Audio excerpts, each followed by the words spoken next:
Christmas is coming, ready or not. This time next week, it will be the day before December, and then it's Advent, and then it's almost too late. But as we do get closer towards this most wonderful time of the year, asking those big questions about what's it all about? What are the stories behind the traditions of how we celebrate Christmas? What of it, if any, is biblical, and it's just stuff that we made up along the way? And honestly, does it really matter? A guy who certainly brings some hope to the Christmas story, Dave Mann from Hope Project Christmas. Kia ora. Good morning. Thanks for your time. Great to be here. Now, starting with that big question, because it honestly is a little bit of a mixed bag. There's various things in our Christmas stocking, and not all of them are biblical. But at the end of the day, and we'll get to which day it is in a moment, but at the end of the day, does it really matter as long as we're honouring God and celebrating Jesus? Yeah, I mean, if we want to go to the Bible, I can't find a Bible verse that says we're supposed to celebrate Christmas, nor that we're supposed to celebrate the death and resurrection of Jesus as a festival. Okay. So what are these really? The Bible gives us communion to remember the death and resurrection of Jesus whenever we gather to eat as Christians, and also baptism as our two traditions. So all these are really as cultural festivals. Our culture, at some point along the way, saw merits in what Jesus had done sufficient to want to make sure those stories remained told and known in our culture. That's what the festivals exist for. I mean, that's a good reason to celebrate, but it's also perhaps more than coincidence that these festivals, these cultural celebrations, happen to take the place of some pre-existing cultural celebrations that go back to pagan times. And, well, I know some people really struggle with this because some of it is biblical, some of it is, yes, it's celebrating Jesus as Lord, and some of it is a little bit dodgy in terms of its whakapapa. Yeah, actually not as dodgy as you'd think. Okay. And so because we have people engage with us every year online, so we've been forced to actually do our research.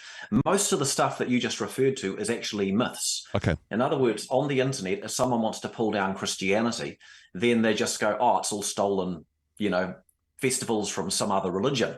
And then someone repeats what they say, and someone adds a word like Sol Invictus and Saturnalia and whatever else there is, and they create a story that's actually not true. But in the history, it's not the case.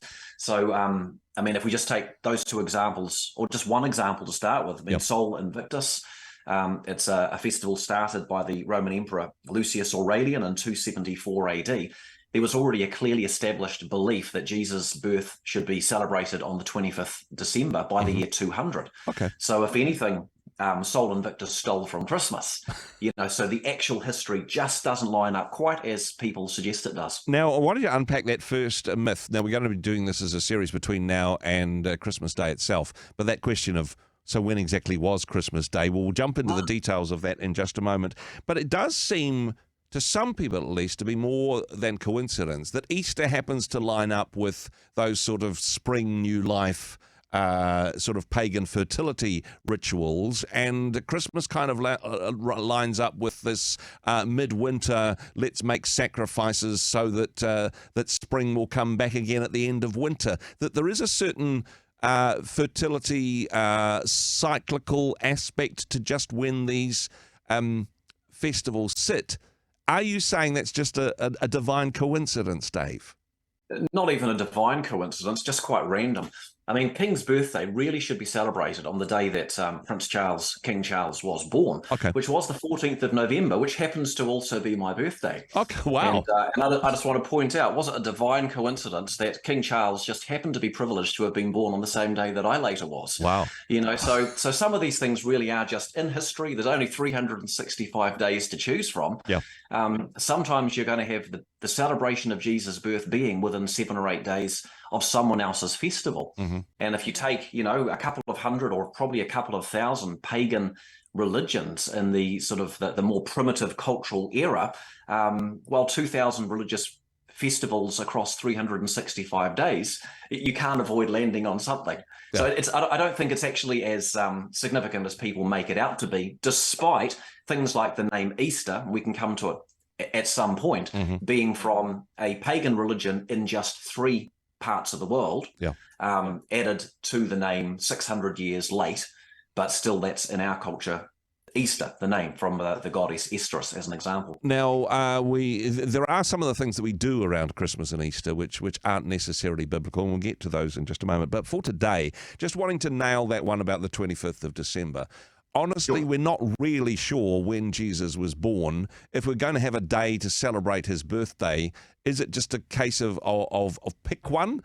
And was it, do we have any evidence which would indicate which time of the year he was born? If, I don't know, if we found an early birthday card from Mary and Joseph, for example, would we change the date and celebrate it at a more accurate time of the year? It would be fantastic if someone found an old birthday card. That would be very amusing.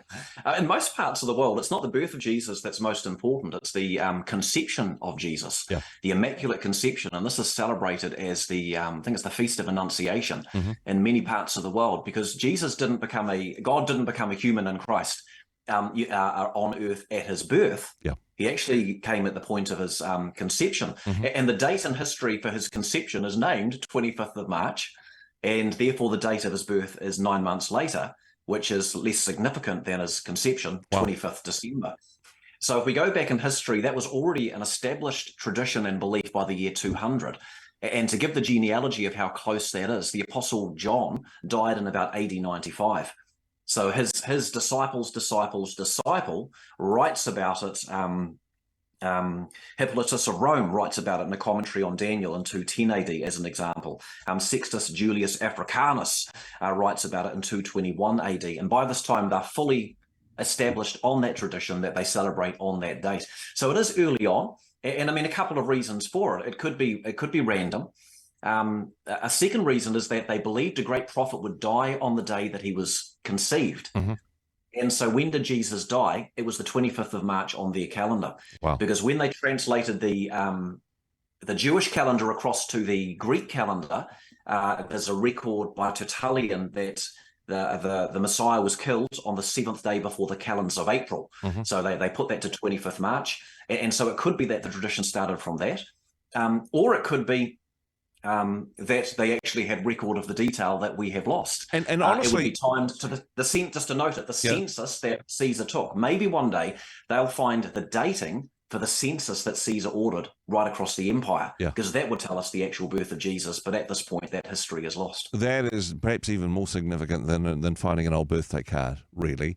And honestly, very convincing argument there, because if anybody would know, John would know. John was the disciple Jesus loved, according to John at least. John was also the disciple that Jesus said, "Take care of my mother after I'm gone." And if anybody would know, of all of the conceptions that have ever happened in the history of the world, Mary's going to remember that one. I mean, it was the most remarkable conception ever. She is going to remember the date, and she's probably going to talk about it to John. So honestly, there's not much of a leap to say that somebody wrote down this date and it has been locked into history.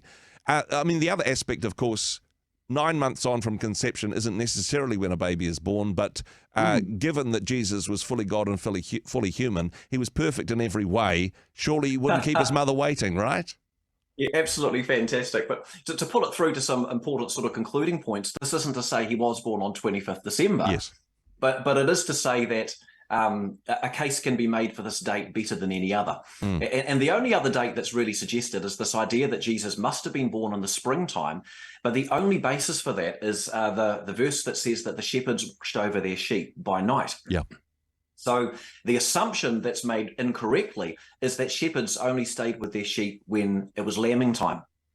And so therefore Jesus must have been born in the spring in that part of the world. But in actual fact, that isn't the case. They'd stay with them through the night throughout the year to look after the sheep. It was a different culture to ours.